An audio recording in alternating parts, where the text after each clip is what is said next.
Dulu kita itu nggak bisa juga bikin sabu. Sekarang Indonesia bisa bikin sabu. Banyak pabrik sabu yang udah kita bongkar juga di Indonesia gitu. Ini kan lembaga pendidikan yang menelurkan orang-orang yang harus kita anggap baik semua. Ayam juga demikian. Dia bertelur 20, kan? Begitu yang menetas hanya 17. Yang 3 busuk. Nah, kalau telur yang busuk diapain? Harus dibuang dan dimusnahkan. Ya, nggak ada jalan lain.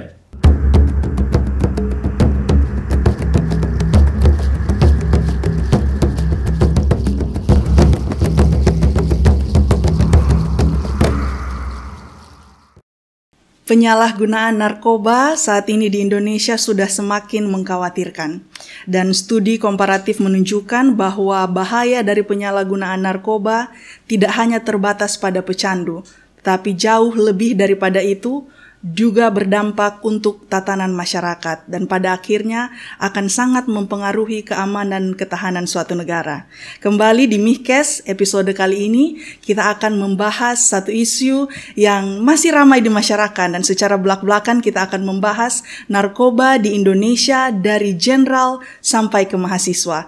Dan di episode kali ini kita senang sekali karena telah hadir bersama kita yaitu Bapak Komjen Pol Purnawirawan Dr. Andes Awil Lutan SH MBA MM yang merupakan Kepala Badan Koordinasi Narkoba Nasional Indonesia, pada saat itu masih BKNN dan saat ini sudah menjadi BNN pertama ya, yang menjadi kepala badan pertama. Dan juga beberapa saat yang lalu mungkin Mikester bisa melihat cukup trending karena menjadi saksi ahli dalam kasus Teddy Minahasa yang juga dihadirkan sebagai saksi dari JPU. Dan pada saat ini kami senang Bapak Awil Lutan boleh hadir bersama kami. Selamat datang Bapak. Selamat datang, terima kasih saya bisa hadir. Jangan lupa yang ditambahkan. Ya. Awil Lutan adalah alumni Universitas Fakultas Hukum Pancasila. Ya, jadi alumni juga dan kami senang sekali Bapak boleh hadir ya Pak. Bapak Awil Lutan ini juga pernah menjadi Wakil Rektor 3 di Universitas Pancasila, pernah menjadi Ketua Dewan Pengurus Yayasan Pembina dan Pendidikan Universitas Pancasila, dan saat ini juga masih aktif sebagai anggota Dewan Pembina Yayasan Pendidikan dan Pembina Universitas Pancasila. Dan kami sangat bangga karena bukan hanya alumni tapi masih terus berkontribusi aktif bukan hanya untuk negara Indonesia secara umum tapi secara spesifik untuk UP ya Pak. Terima kasih. Alhamdulillah. Baik Pak, kalau kita lihat bahwa sekarang semua media masih hangat ya Pak membahas tentang narkoba. Dan beberapa saat yang lalu ada satu mungkin hal yang menarik yang mungkin di awal dari episode kita kali ini yang kita pengen untuk gali dan dengar dari Bapak secara langsung, di mana kita melihat bahwa dalam kasus Teddy Minahasa ini diceritakan mengenai proses dari supply dari sabu yang digunakan, dan ada istilah mungkin yang sering disampaikan yaitu bahwa perdagangan narkotika ini sebagai transnational organized crime, Pak. Jadi mungkin Bapak boleh berikan sedikit pencerahan di awal ini tentang perdagangan narkotika ini dalam konteks transnational organized crime, Pak. Oke, terima kasih. Jadi memang istilah narkotika ini sudah lama dikenal oleh dunia ya. Ya. Jadi mengapa masuk yang disebut dengan transnational organized crime? Karena waktu dulu itu umumnya adalah banyak negara yang belum bisa membuat sendiri gitu. Jadi dia harus mendatangkan dari tempat lain. Tapi kalau sekarang tiap negara udah bisa masing-masing bikin. Nah, kenapa dulu belum bisa? Karena narkotika awalnya dari narkotika ini, itu adalah hanya menurut Single Convention PBB 1961 hanya ada 3 jenis narkotika yang awalnya adalah dari tumbuh-tumbuhan. Dari tumbuh-tumbuhan. Nah, mengapa ya tumbuh-tumbuhan? Tumbuh-tumbuhan itu apa saja? Yang pertama, tumbuh-tumbuhan itu adalah namanya opium. Opium ini bahan dasar untuk membuat heroin, morfin, dan lain-lain. Tapi jangan lupa, ini adalah morfin ini sampai saat ini merupakan andalan daripada dokter-dokter di dunia untuk kalau mengoperasi ya. Ini opium. Yang kedua dari pohon Erythroxylon coca. Jadi pohon coca. Ini yang jadi bahan dasar jadi kokain. Jadi masih tumbuh-tumbuhan. Yang ketiga yang terkenal dengan namanya marijuana. Marijuana. Ya. Mungkin kalau di Indonesia kita bilang marijuana, paling orang Jakarta nggak ada yang kenal ya kan? Ya, ganja tahu dia. Ganja. Tapi kalau orang Betawi bilang gele, ada lebih tahu lagi dia kan. Nah ini kira-kira ini semua adalah bahan dasar yang dibuat dari asalnya tumbuh-tumbuhan. Dunia berkembang, keluarlah konvensi kedua dari Perserikatan Bangsa-Bangsa ini, Single Convention 1971. Ini namanya Undang-Undang Psikotropika. Ternyata psikotropika ini adalah bahan-bahan yang dibuat bukan dari ketiga bahan dasar tadi. Semua dibuat dari bahan-bahan kimia, tapi efeknya sama. Dengan jenis narkotika alamiah tadi. Makanya keluarlah Single Convention 1971 yang namanya psikotropika. Dunia berjalan, jadi manusia mulai pintar kan, ngapain cari yang tumbuh-tumbuhan? Karena tumbuh-tumbuhan disikat terus kan. Jadi dulu tempat tumbuh-tumbuhan yang terkenal di dunia itu adalah Golden Triangle. Golden Triangle itu di daerah mana? Myanmar, ya kan, Laos, dan Thailand. Makanya dia bentuknya segitiga.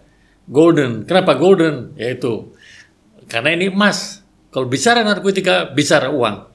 Big business. Nah, itulah yang bergerak Golden Triangle ini ke seluruh dunia. Ini sumbernya daripada opium. Sumbernya coca. Ya. Itu ada di Amerika Selatan. Di Peru, Bolivia, dan ini. Ini juga golden namanya. Nah, karena emas juga. Di sana terkenal namanya golden peacock.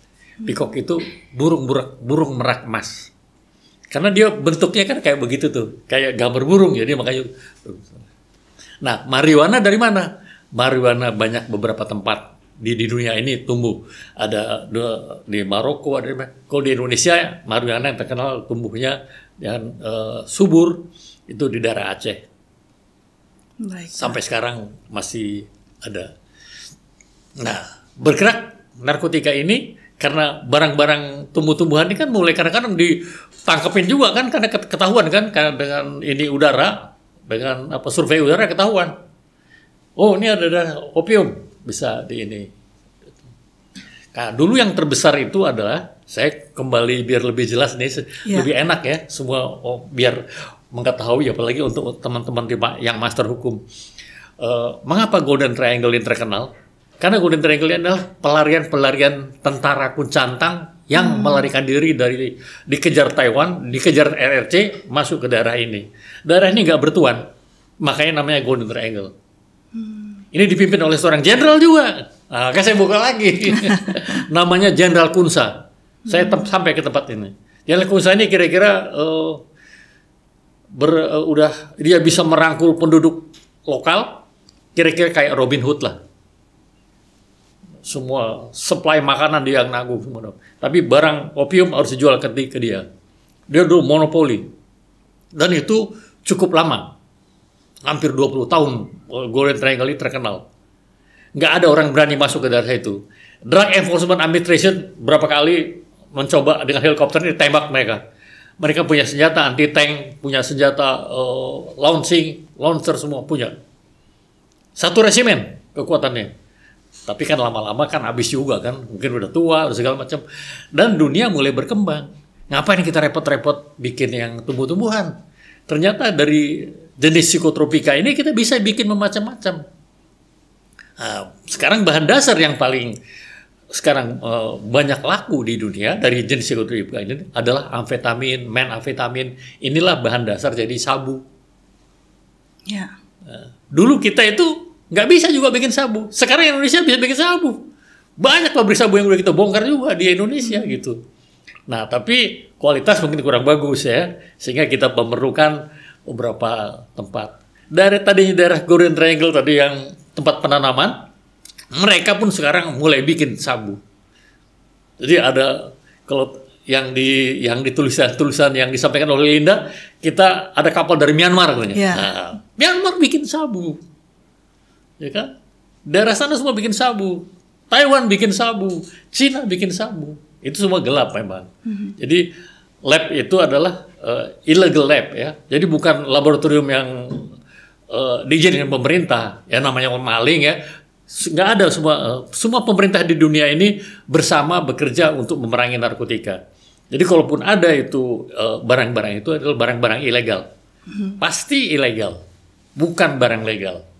Ya. Nah, sindikat-sindikat inilah yang bekerja di antara sindikatnya di Myanmar, sindikat di Thailand, sindikat di Indonesia, sindikat itu ada sindikat-sindikatnya sendiri gitu. Itu. Jadi kalau dihubungkan dengan kasus Pak TM sekarang Pak, kalau menurut pengalaman Bapak atau analisa Bapak, kira-kira organisasi ataupun mungkin negara mana yang menjadi penyedia Pak yang paling banyak di Indonesia?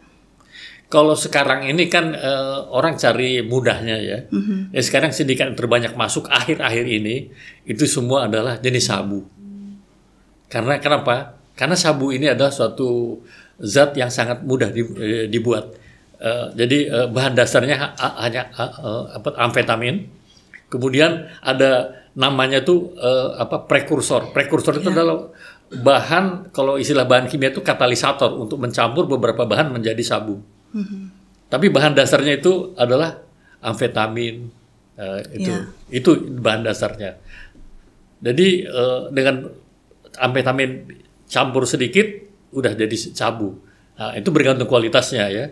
Kalau kualitas yang bagus ya mungkin bahan dasar, mungkin dia pakai ya prekursornya yang bagus. Kalau prekursornya murahan juga bahan dasarnya yang didapat juga hasilnya tidak terbagus. Makanya sabu-sabu lokal yang dibikin di Indonesia mungkin tidak terlalu laku, tapi banyak juga. Kita pernah membongkar beberapa pabrik sabu besar. Pernah pabrik sabu yang paling besar, tapi itu juga diinikan oleh ahli-ahli dari Belanda yang kita bongkar di Cikande. Itu tontonan juga. Tahun berapa tuh kira-kira? Tahun 2010 atau 2011. Cukup besar. Tapi ininya ahli kimianya dari Belanda. Baik Pak.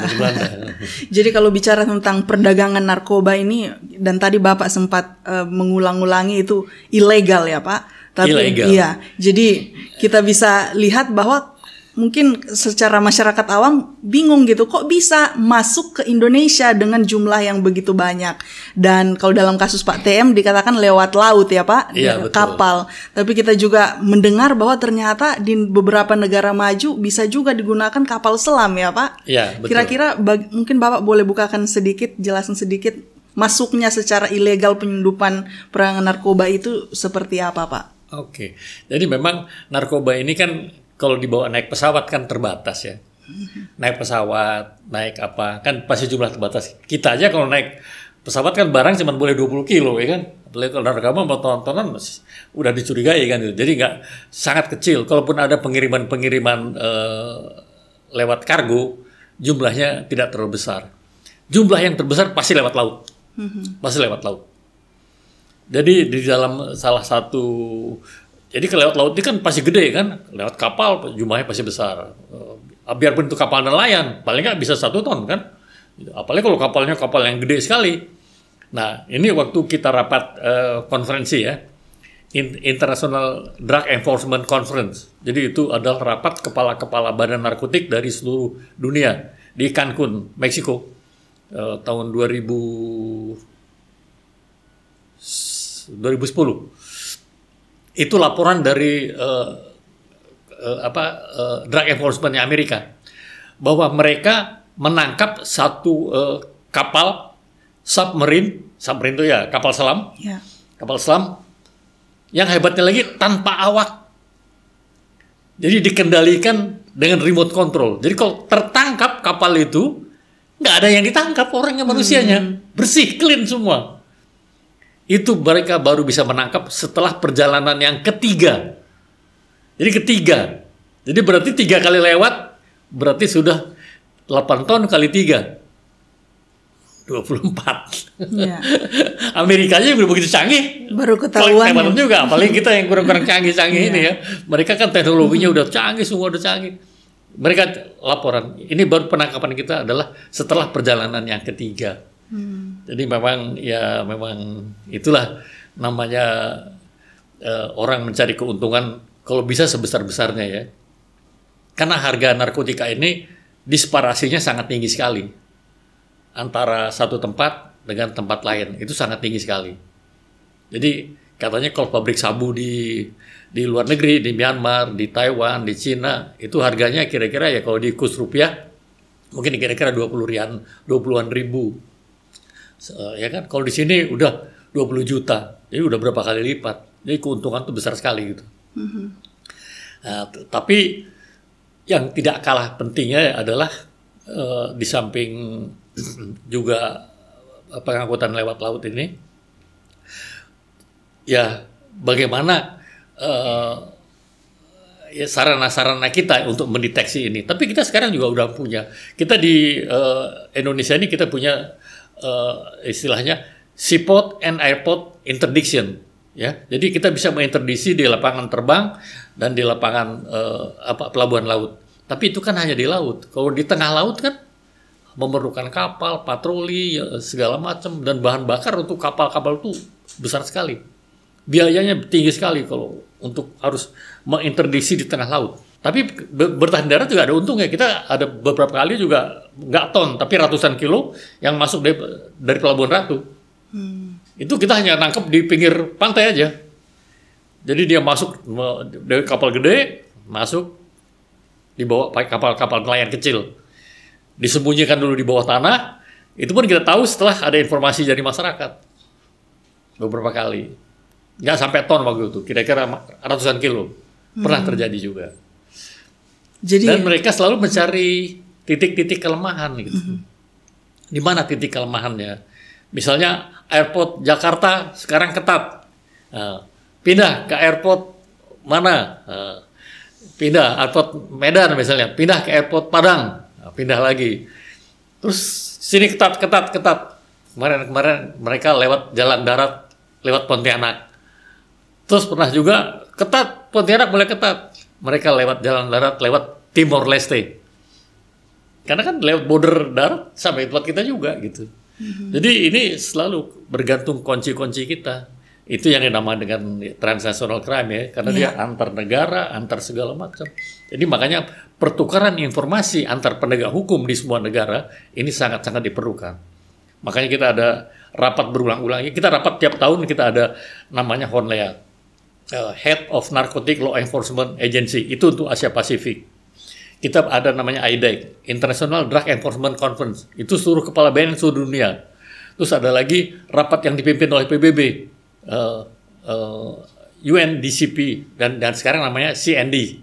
CND itu di Wina setiap tahun. Itu juga pertukaran informasi, ada pertukaran jenis. Karena yang berbahaya sekarang ini, misalnya kalau sabu udah common kan, rumus kimianya jelas gitu. Sekarang mereka bikin lagi zat baru yang lebih hebat dari sabu yang ini. Itu namanya sekarang itu namanya new psychoactive substances. Jadi jenis psikoaktif yang lebih baru dan tidak terdetek oleh laboratorium tanggung-tanggung. Makanya saya pernah ngomong sama lab farmasi kita. Lab farmasi kita ini harus mempunyai akreditasi internasional, saya bilang kan. Supaya kita juga diakui bisa memeriksa narkotika kan lumayan kita kan ngetes urin nggak perlu bayar gitu kan. Lab kita ada Fakultas Farmasinya Pancasila. Ada, saya bilang ngapain kita cari-cari yang lain supaya biaya lebih murah. Baik Pak. Ya kan. Jadi penyelundupan narkoba ini masuk ke Indonesia nggak cuma melalui laut ya Pak, darat juga ada, tapi kebanyakan melalui laut karena tadi Bapak poinnya sepertinya lebih efektif dan efisien bagi mereka. Karena jumlah yang dibawa lebih besar. Baik Pak. Ya. Jadi kalau kita kembali lagi Pak dengan kasus yang ramai sekarang, Bapak Teddy Minahasa, kemarin Bapak sempat jadi ahli ya Pak di persidangan yang diundang oleh JPU, dan Bapak juga pernah menjabat sebagai gubernur perguruan tinggi ilmu kepolisian Pak. Ya. Jadi yang mungkin jadi pertanyaan buat Bapak, yang kami ingin tahu Pak, menurut dari pengalaman Bapak, apakah ini baru memang benar-benar kejadian pertama jenderal yang terlibat dalam kasus perdagangan narkoba ini, atau sebenarnya dari dulu pernah ada tapi tidak dipublikasi saja? Kalau di Indonesia, iya Pak, ini yang pertama ya. Tapi kalau di dunia, tadi saya katakan, yang memimpin Golden Triangle itu Jenderal Kunsa, jenderal juga. Bintang 2 juga. Terus yang tertangkap oleh Drug Enforcement Amerika, Jenderal Manuel Noriega, itu bintang 4. Panglima Tentara Angkatan Bersenjata Panama. Ditangkap oleh Drug Enforcement Amerika. Ya, saya perlu bangga sebagai lulusan Drug Enforcement ini ya. Saya kebetulan alumni sana juga gitu. Ini bintang 4. Kalau di Indonesia, ini baru yang pertama kita. Nah, saya kemarin berpikir, orang menanyakan, Pak, Bapak kan ya gubernur PTIK, Bapak kan yang mendidik perwira-perwira ini. Ya, kan pendidikan berjenjang mulai Akpol dan PTIK. Saya mungkin juga ikut mendidik PTIK. Semua udah kita ajarkan. Kan sama aja kan, murid kita ajarkan semua. Guru udah berusaha untuk muridnya jadi baik gitu ya. Terus saya katakan, ya ini ibaratnya kalau ayam bertelur lah ya, saya bilang kan. Ini kan lembaga pendidikan yang menelurkan orang-orang yang harus kita anggap baik semua. Ayam juga demikian. Dia bertelur 20 kan. Begitu yang menetas hanya 17. Yang 3 busuk. Nah, kalau telur yang busuk diapain? Harus dibuang dan dimusnahkan. Ya, nggak ada jalan lain. Ini kalau saya bicara sebagai bekas gubernur PTIK. Gubernur PTIK itu kan kira-kira ya setingkat rektor ya. Iya, Pak. Ya, ini kan setingkat rektor nih. Waktu itu. Jadi, ya, kalau yang nggak benar harus dipangkas cepat. Jangan sampai menular kepada ayam-ayam yang baik gitu ya. Ayam yang baik masih banyak di negara ini. Jadi hukuman yang tegas harus diberikan kepada pelaku ini ya Pak, untuk tindak pidana narkotika. Saya rasa kalau hukuman narkotika ini adalah hukuman yang paling tegas. Iya, yang diatur oleh undang-undang ya Pak. Undang-undang kita sangat tegas mengenai undang-undang narkotik. Karena ancaman maksimal di undang-undang narkotik itu hukuman mati. Dari 3 undang-undang narkotik kita pernah keluar, kita pernah punya undang-undang nomor 9 tahun 76, kita punya undang-undang nomor 22 tahun 97, sekarang undang-undang 35 2009. Ancaman hukuman maksimal semua hukuman mati. Hukuman mati semua. Dan sudah banyak yang dihukum ya. Saya kebetulan kemarin kebetulan saya diminta oleh TV One kemarin. Kebetulan salah satu pengarah acara di sana itu adalah murid saya di UI, di kajian ilmu kepolisian, namanya Encep. Dia menulis mengenai kasusnya Freddy Budiman. Saya jadi pembimbing materi. Terus saya bilang sama dia, kamu bersyukur, saya bilang kan, kamu punya tesis selesai, besoknya Freddy Budiman ditembak mati di Nusa Kambangan. Ini harga tesis kamu jadi mahal. Kamu cetak di Gramedia besok, tapi jangan lupa bagi-bagi saya bilang gitu kan. Karena saya pembimbing materi, saya bilang gitu kan. Tapi bercanda aja. Yeah. Bilang, itulah kira-kira bahwa hukuman mati buat kita masih ada. Nah sekarang bagaimana pelaksanaannya kita tunggu saja. Yeah. Tapi hukuman undang-undang ada hukuman mati. Ya, jadi dalam kasus TM ini juga kita bisa melihat Pak bahwa yang bersangkutan itu beberapa saat yang lalu menyatakan bahwa status hukum dari kasus ini, karena beliau katakan ini hanya percakapan, barang buktinya tidak terlihat. Mungkin Bapak boleh sedikit jelaskan tentang bagaimana sebenarnya tentang implementasi undang-undang terkait kasus ini. Oke. Sepertinya publik melihat kayaknya nggak tahu sih yang bersangkutan ini ya, bagaimana seharusnya undang-undang narkotika ini dilihat. Ya ini memang undang-undang narkotika ini adalah undang-undang yang semua deliknya adalah delik formil. Jadi undang-undang ini perbuatan yang ada di undang-undang narkotika ini tidak harus selesai dengan sempurna.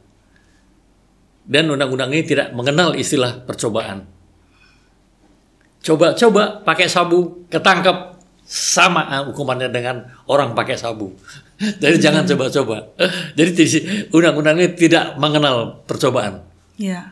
Kalau percobaan pencurian, ya percobaan pencurian, hukuman ringan kan. Percobaan pembunuhan nggak terjadi, jadi ringan. Narkotik nggak ada. Begitu Anda coba-coba nyelundup, ketangkep ya, minta maaf lah gitu kan. Undang-undang terpaksa kita lakukan. Jadi undang-undang ini undang-undang formil dan sangat ini sekali.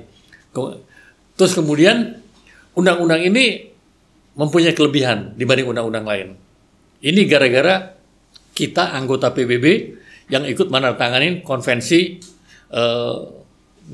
illicit drug trafficking 1988 dari PBB. Dan ini udah kita adopsi dengan Undang-Undang Nomor 7 tahun 97. Itu penyidik diberikan perluasan untuk melakukan 2 tindakan.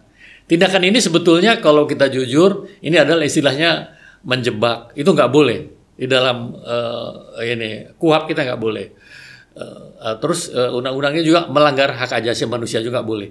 Itu 2 teknik ini namanya undercover buy dan control delivery. Ini adalah diatur oleh konvensi ini dan kita juga udah mengadop di dalam Undang-Undang 35 2009 bahwa kita penyidik istilahnya diperluas kewenangannya dengan 2 ini. Nah, kemudian yang lebih hebat lagi di Undang-Undang 35 2009 ini adalah bukti elektronik merupakan bukti. Dulunya nggak boleh. Undang-undang, kemudian baru timbul undang-undang ITE. ITE ini belakangan, undang-undang narkotik lebih duluan. Jadi kita lebih advance, lebih jago narkotik dari dulu. Jadi kita mulai dari dulu tuh Undang-Undang 9 tahun 76, saya masih perwira-perwira muda yang sangat ini, saya udah jago dulu nyadap. Dulu belum ada handphone. Ya. Jadi kalau kita nyadap pakai ini operator. Dulu yang pegang kan Indosat, ini segala macam. Kita udah bisa nyadap. Jadi ahli-ahli nyadap. Zaman dulu. Iya, Pak. Apalagi sekarang dengan teknologi kita semua bisa. Makanya kemarin kan dihadapkan saksi ahli IT, ahli elektronik, ahli ini. Ya kan? Karena di Undang-Undang Narkotik, bukti itu disebutkan di pasal 86. Gambar, suara, titik, apa itu dikirakan. Silahkan buka untuk teman-teman mahasiswa, khususnya magisternya. Magister jangan kalah, apalagi kalau jadi ini kan, jadi pengacara, harus lebih jago. Iya. Ya kan? Ngomong-ngomong mengenai mahasiswa, Pak, selain kasus TM juga, beberapa hari belakangan ini juga ada banyak berbagai berita tentang keterlibatan mahasiswa ya dalam kasus penggunaan narkoba. Kalau menurut Bapak sendiri berdasarkan pengalaman dan sekarang juga Bapak masih ada di BNN sebagai koordinator staf ahli ya Pak, kira-kira apa salah satu faktor utama yang bisa mendorong perguruan tinggi ini bisa ya kalau boleh bisa menyatakan kampus kita bebas narkoba? Kira-kira seperti apa, Pak? Ya, memang kita inginnya semua bukan kampus ya, seluruh dunia inginnya bebas narkoba gitu ya. Karena untuk menanggulangi ya, kalau istilah bahasa Inggrisnya to overcome narkoba ini, sebenarnya kita harus bisa melaksanakan 3 kegiatan yang sekaligus dan bersamaan. Itu yang kita sebut pertama supply reduction. Supply reduction ini kita memutus supply untuk tidak sampai ke konsumen. Itu tadi dengan penangkapan ya. Tapi yang lebih penting lagi sebetulnya adalah demand reduction. Bagaimana kita untuk mencegah orang untuk tidak memakai, menahan orang apa. Kalau ini yang paling gampang sebetulnya mudah nih. Apalagi kalau buat orang Islam. Orang Islam kan kalau dikasih makan biar enak ya kan, babi kuku luyuk pasti dia berhenti kan, haram katanya kan. Nah kita kalau bisa bikin kayak gitu ya udah hebat kan. Begitu mau pakai kan haram gitu, udah nggak jadi gitu kan. Nah, yang ketiga adalah kalau orang ini sudah kena narkoba, berarti kan orang ini udah sakit. Kalau udah sakit ini harus disembuhkan. Kan nggak mungkin kita matiin kan, orang yang udah sakit masa disembuhkan. Bagaimana penyembuhannya? Itu yang namanya ada treatment and rehabilitation. Jadi ini makanya sekarang kalau anda didengar di TV, ini bintang film ini sekarang direhabilitasi. Jadi ini itu treatment and rehabilitation. Jadi tiga ini harus berjalan seimbang gitu. Jadi kalau kita hanya menangkap aja, tapi demand-nya tinggi, ini berbahaya juga. Contohnya ya, kita tangkap terus, hebat, bertonton. Tapi demand di masyarakat kita, anak-anak muda kita, lifestyle-nya masih tetap mau pengen segala macam. Ya kan? Barang nggak ada. Apa yang terjadi? Teori ekonomi mulai keluar. Lebih mahal. Harga naik. Siapa yang untung? Bandar. Ini juga nggak boleh terjadi. Tapi kalau sekaligus tiga-tiga ini kita lakukan, dia otomatis berhenti semua. Tapi ini memang orang bilang itu kan teori yang terlalu muluk-muluk dan tinggi. Tapi kalau kita laksanakan pelan-pelan ya bisalah. Saya melihat sekarang yang mulai agak baik di ASEAN ini, dulu terkenal Golden Triangle itu adalah negeri Thailand. Sekarang Thailand ini adalah betul-betul mereka jumlah penggunanya berkurang, jumlah penangkapannya juga berkurang, jumlah pemakai juga berkurang. Hebat. Saya yang melihat yang terakhir, contoh mereka untuk merehabilitasi. Kalau di kita ini, pusat rehabilitasi kita di seluruh Indonesia, itu mulai dari BNN punya, Menteri Kesehatan punya, Menteri Sosial punya, semua punya, itu 1 tahun cuma bisa kapasitas kira-kira 18.000. Drug user kita menurut Biro Statistik kita 5 juta. Anda bayangkan berapa tahun kita bisa menyelesaikan orang-orang yang harus direhabilitasi ini. Nah, Thailand dia mengambil jalan pintas. Apa yang dia pakai? Mereka mengerahkan semua camp militer yang tidak terpakai. Camp militer itu maksudnya kalau di kita itu kan ada pusat pendidikan. Kan pusat pendidikan militer ini kan tidak tiap tahun. Misal untuk Bintara itu nggak tiap tahun dia mendidik. Mungkin hanya 2 tahun sekali. Yang setahun nganggur. Saya mengunjungi itu 42 camp militer Angkatan Darat, 12 camp militer Angkatan Laut, dan 11 militer Angkatan Udara yang dipunyai oleh Thailand. Untuk mereka rame-rame mengeroyok untuk menyelesaikan rehabilitasi ini. Nah itu saya udah ngomong juga, saya bilang ngomong presiden dong. Jadi presiden keputusannya, kalau kita yang ngomong kan nanti orang nggak percaya. Kan. Kalau nggak percaya lihat ke Thailand sana. Contohnya saya bilang gitu kan. Mereka udah melakukan, sekarang mereka bisa menurunkan semua penyelundupan berkurang, ini berkurang, semua berkurang. Baik Pak, tidak terasa Pak, waktu kita sudah terbatas untuk episode kali ini. Okay. Mungkin sebelum kita akhiri, Bapak ada closing statement untuk Magister. Oke, saya rasa untuk Magister kan memang pendidikannya kan lebih dari teman-teman yang S1 ya. Mungkin S1 masih basic-basic yang dipegang. Kalau Magister ini kan sudah harus lebihnya, harus sudah lebih. Apalagi kan nanti kalau berkecimpung di dunia-dunia yang berhubungan dengan penegakan hukum ya, bisa jadi pengacara, bisa jadi yang polisi ya, juga yang polisi kan ada yang polisi juga kan, mungkin juga ada yang jaksa, ada yang ini, mereka udah mempunyai kelebihan-kelebihan daripada undang-undang ini.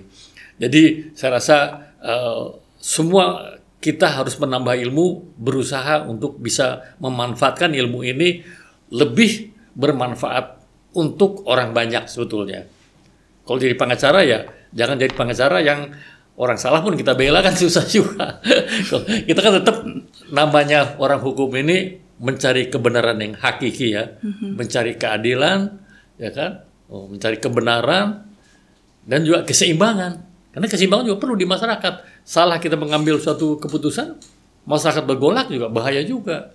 Makanya sekarang terkenal dengan apa tuh istilahnya kan macam-macam istilahnya supaya mana yang bisa diselesaikan di luar aja lah, jangan dibawa ke hukum, nggak pusing gitu.